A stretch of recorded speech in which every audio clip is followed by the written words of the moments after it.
नमस्कार, मैं अंजुलता हिंदी ज्ञान संग्रह में आपका स्वागत करती हूँ। आज हम पढ़ेंगे वर्णमाला क्विज 1। ये सभी प्रतियोगी परीक्षाओं के लिए है। प्रश्न संख्या 1, वर्णमाला किसे कहेंगे? शब्द समूह को, वर्णों के संकलन को, शब्द गणना को, वर्णों के व्यवस्थित समूह को। प्रश्न संख्या 1 का सही उत्तर है डी, वर्णों के व्यवस्थित समूह को वर्णमाला कहते हैं। वर्ण या अक्षर उस ध्वनि को कहते हैं जिसके टुकड़े नहीं हो सकते हैं, अर्थात ये भाषा की सबसे छोटी इकाई है। व्यंजन और स्वर के संयुक्त रूप को अक्षर कहते हैं। वर्णों के व्यवस्थित समूह को वर्णमाला कहते हैं।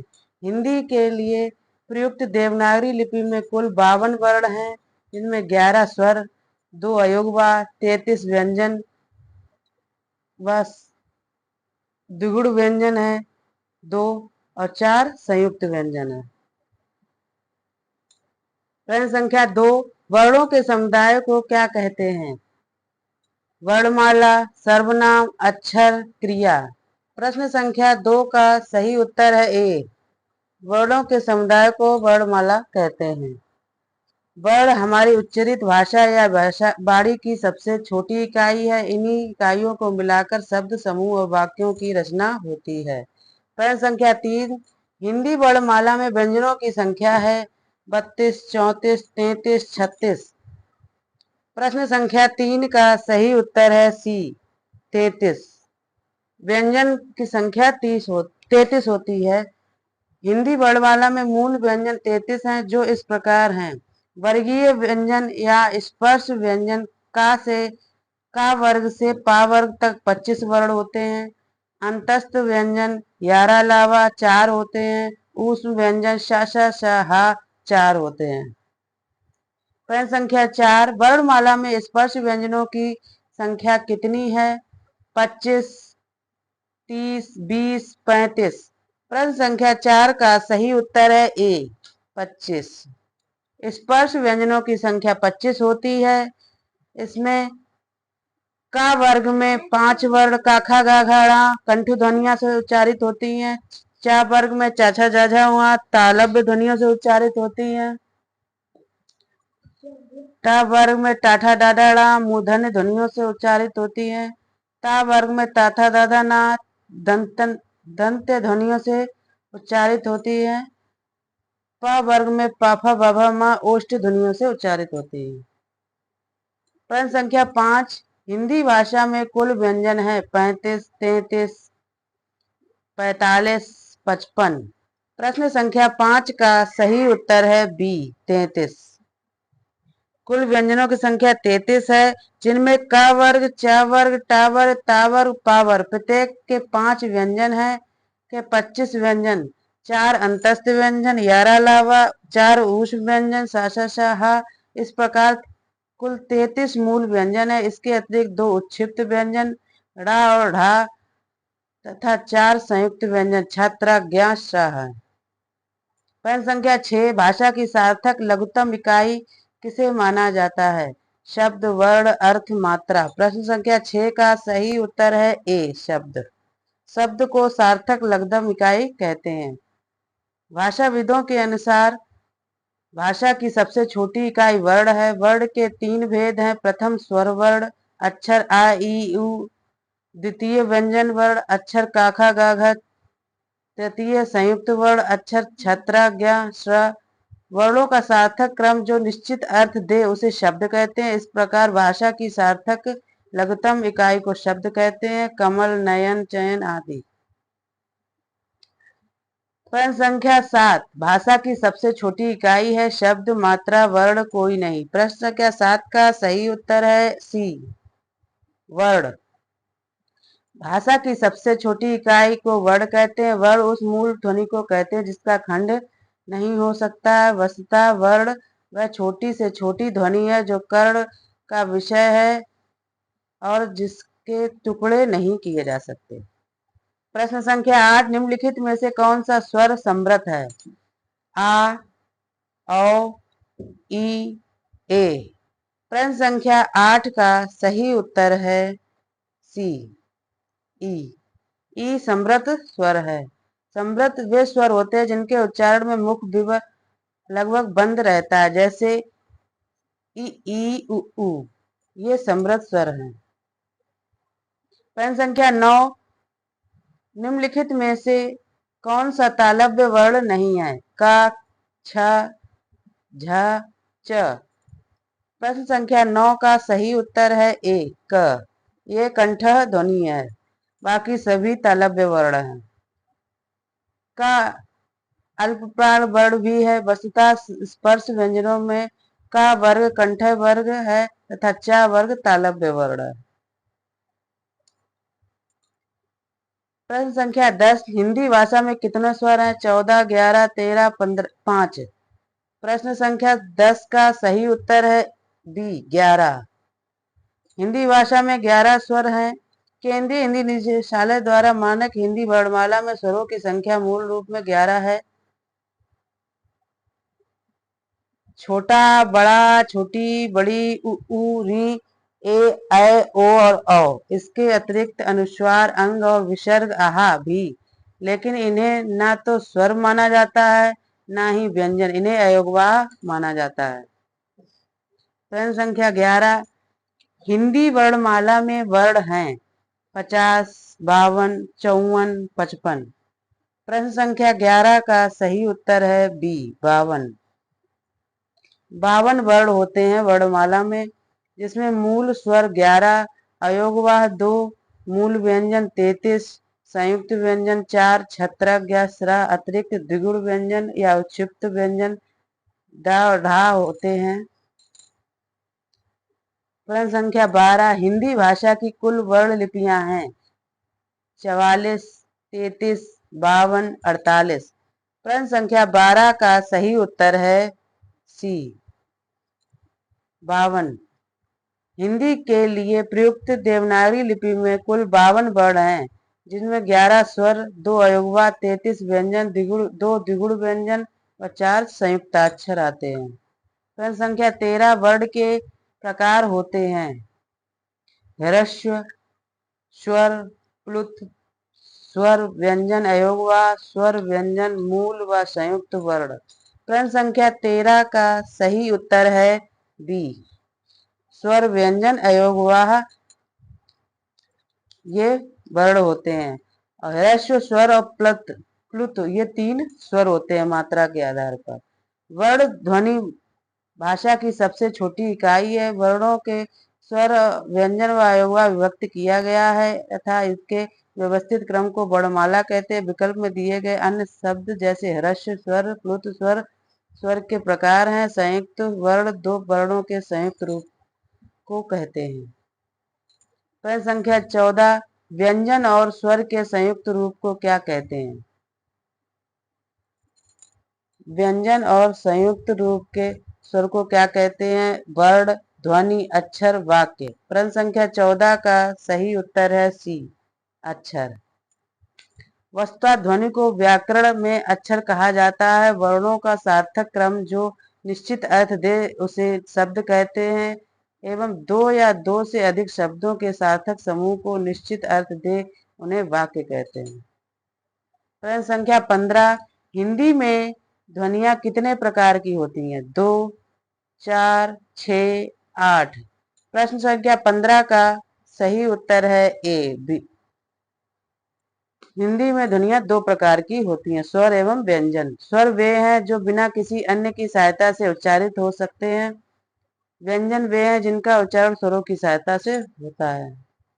प्रश्न संख्या 16, एक से अधिक वर्णों के मेल को कहते हैं अक्षर, स्वर, व्यंजन, अनुस्वार। प्रश्न संख्या 16 का सही उत्तर है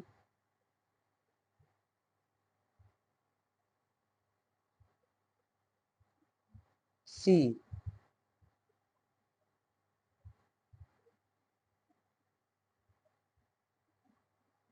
व्यंजन। एक से अधिक वर्णों के मेल को व्यंजन कहते हैं। हिंदी वर्णमाला के 3 भाग किए जा सकते हैं, स्वर, व्यंजन तथा अयोगवाह।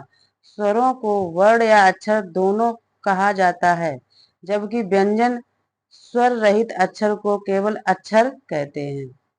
व्यंजनों में जब स्वर जुड़ जाता है तो वे भी वर्ण कहलाने लगते हैं। जैसे क ख में आ को जोड़ने पर का तथा खा हो जाते हैं। इनका उच्चारण भी संभव हो जाता है, अतः एक से अधिक वर्णों के मेल से व्यंजन बनते हैं।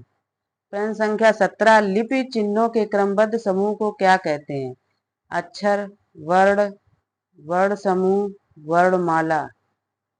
प्रश्न संख्या 17 का सही उत्तर है डी, वर्णमाला।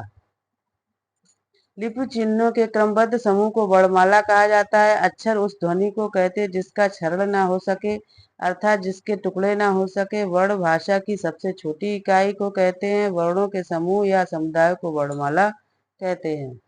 प्रश्न संख्या 18 ह्रस्व, दीर्घ, प्लुत किसके प्रकार हैं? संधि, व्यंजन, स्वर, उपयुक्त में से एक से अधिक। प्रश्न संख्या 18 का सही उत्तर है सी, ये तीनों स्वर के प्रकार हैं। ह्रस्व को लघु स्वर, दीर्घ को गुरु स्वर तथा प्लुत को बहुमात्रिक त्रिमात्रिक स्वर कहते हैं। हिंदी में ह्रस्व तथा लघु स्वर का ही प्रयोग होता है। प्लुत स्वर हिंदी के नाटकों में कहीं कहीं प्रयुक्त होते हैं। प्रश्न संख्या 19 जिनका उच्चारण स्वतंत्रता से होता है और जो व्यंजन के उच्चारण में सहायक होते हैं उसे कहते हैं संज्ञा, स्वर, व्यंजन, विसर्ग। प्रश्न संख्या 19 का सही उत्तर है बी, स्वर। उन्हें स्वर कहते हैं। जिस वर्ण का उच्चारण स्वतंत्रता से होता है और जो व्यंजनों के उच्चारण में सहायक होते हैं उन्हें स्वर कहा जाता है।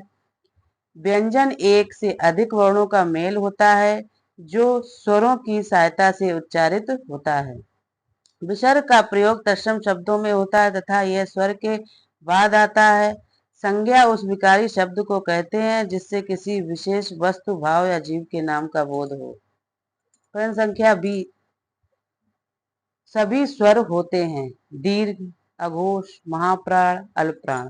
प्रश्न संख्या 20 का सही उत्तर है डी, सभी स्वर अल्पप्राण होते हैं। अल्पप्राण और महाप्राण। अल्पप्राण में हकार जैसी ध्वनि नहीं निकलती, महाप्राण में हकार जैसी ध्वनि निकलती है। अल्पप्राण में वर्णों के उच्चारण में कम श्रम करना पड़ता है, महाप्राण में वर्णों के उच्चारण में अधिक श्रम करना पड़ता है क्योंकि ये श्वास अधिक निकलती है। सभी स्वर वर्ण प्रत्येक स्पर्श व्यंजन का पहला, तीसरा व पांचवा वर्ण एवं अंतस्थ व्यंजन अल्पप्राण होते हैं।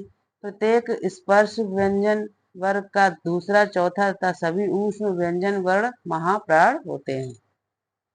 प्रश्न संख्या 21 हिंदी भाषा में ह्रस्व स्वरों की संख्या कितनी है? 11, 4, 7, 2। प्रश्न संख्या 21 का सही उत्तर है बी, 4। जिन स्वरों की उत्पत्ति दूसरे स्वरों से नहीं होती वे ह्रस्व स्वर कहलाते हैं। इनकी संख्या 4 होती है, आ, ई, उ, री। प्रश्न संख्या 22 निम्न में दीर्घ स्वर कौन सा है? बड़ा आ, ओ, ए, ऐ।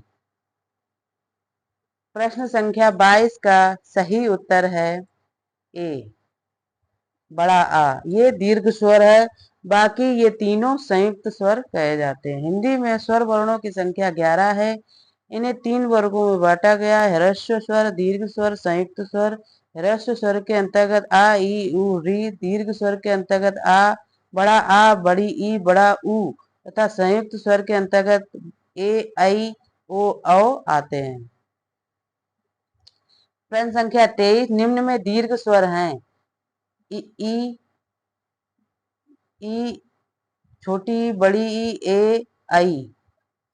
प्रश्न संख्या 23 का सही उत्तर है बी, बड़ी ई, दीर्घ स्वर कहलाती है। बड़ा आ, बड़ी ई, बड़ा उ दीर्घ स्वर है। आ, ई, उ, री ह्रस्व स्वर है। ए, ऐ, ओ, औ संयुक्त स्वर है। प्रश्न संख्या 24 निम्नलिखित में से कौन सा मूल दीर्घ स्वर नहीं है? बड़ा आ, बड़ी ई, बड़ा उ, ओ। प्रश्न संख्या 24 का सही उत्तर है डी, ओ दीर्घ स्वर नहीं है, ये संयुक्त स्वर है। स्वर उन वर्णों को कहा जाता है जिनका उच्चारण बिना किसी अवरोध के होता है। आ ई उ री ह्रस्व स्वर, आ ई उ दीर्घ स्वर और ए ओ औ संयुक्त स्वर। इस प्रकार ओ मूल दीर्घ स्वर नहीं है। प्रश्न संख्या 25 है, प्लुत स्वर कौन सा है? ओम, अम, ओम, ओम। प्रश्न संख्या 25 का सही उत्तर है ए, ओम। ये प्लुत स्वर के अंतर्गत आता है। शेष त्रुटिपूर्ण है। जिस स्वर के उच्चारण में ह्रस्व स्वर का तिगुना समय लगे उसे प्लुत स्वर कहते हैं। इसके लिए 3 का अंक लगाया जाता है। हिंदी में सामान्यतः प्लुत का प्रयोग नहीं होता। वैदिक भाषा में एवं नाटक आदि का संवाद लिखते समय पुकारने के संदर्भ में इसका प्रयोग होता है। प्रश्न संख्या 26, किस स्वर के उच्चारण में दीर्घ स्वर से भी अधिक समय लगता है? अनुस्वार, अनुनासिक, ह्रस्व, प्लुत। प्रश्न संख्या 26 का सही उत्तर है डी, प्लुत स्वर। प्लुत स्वर में अधिक समय लगता है। प्लुत स्वर के उच्चारण में दीर्घ स्वर से भी अधिक समय लगता है। इसके ये 3 अंक का लिखा जाता है, जैसे ओम। संवाद आदि लिखते समय पुकारने, चीखने इत्यादि का भाव प्रकट करने के लिए प्लुत स्वर का प्रयोग किया जाता है। प्रश्न संख्या 27, जिन स्वरों के उच्चारण में 2 मात्राओं से अधिक समय लगे वे कहलाते हैं? दीर्घ स्वर, प्लुत स्वर, ह्रस्व स्वर, अनुनासिक। प्रश्न संख्या 27 का सही उत्तर है बी, प्लुत स्वर। जिन स्वरों के उच्चारण में 2 मात्राओं से अधिक समय लगे वे प्लुत स्वर कहलाते हैं। इन स्वरों के उच्चारण में दीर्घ स्वरों से भी अधिक समय लगता है। प्रायः इनका प्रयोग दूर से बुलाने के लिए किया जाता है, जैसे ओम। इसे त्रिमात्रिक स्वर भी कहते हैं। प्रश्न संख्या 28, हिंदी स्वरों का वर्गीकरण जब जीव के आधार पर किया जाता है तो निम्नलिखित में से कौन सा भेद इसके अंतर्गत नहीं आएगा? अग्र स्वर, मध्य स्वर, पश्च स्वर, विव्रत स्वर। प्रश्न संख्या 28 का सही उत्तर है डी, विव्रत स्वर। ये मुख के अंतर्गत आता है, बाकी ये तीनों जीवा के अंतर्गत आते हैं। स्वर उच्चारण में जीव का अग्र, मध्य और पश्च भाग सहायक सिद्ध होता है। इसी आधार पर हिंदी स्वरों को 3 भागों में विभाजित किया जा सकता है, अग्र स्वर, मध्य स्वर, पश्च स्वर। मुख के खुलने की स्थिति के आधार पर स्वर के 4 भेद हैं, विव्रत, अर्धविव्रत, अर्धसंवृत और संवृत। प्रश्न संख्या 29, मध्य स्वर कहते हैं ऊ को, ई को, बड़ी ई को, आ को। प्रश्न संख्या 29 का सही उत्तर है डी, छोटा आ को मध्य स्वर कहते हैं। जीवा के मध्य भाग के ऊपर उठने से जिन स्वरों का उच्चारण होता है उन्हें मध्य स्वर कहते हैं। हिंदी का आ मध्य स्वर है। प्रश्न संख्या 30, भाषा विज्ञान की दृष्टि से बड़ा ऊ किस प्रकार स्वर है? किस प्रकार का स्वर है? पश्च विव्रत, अग्र संवृत, अग्र विव्रत, पश्च संवृत। प्रश्न संख्या 30 का सही उत्तर है डी, पश्च संवृत।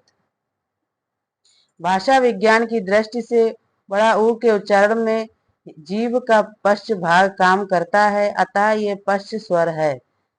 बड़ा ऊ के उच्चारण में ओष्ठ, वृत्तमुखी या गोलाकार तथा जीव ऊपर उठने के कारण संवृत स्वर भी होता है। मेरी क्लास यहीं पर समाप्त होती है। आपको मेरी क्लास कैसी लगी? इसे लाइक करें, शेयर करें और सब्सक्राइब करें। धन्यवाद।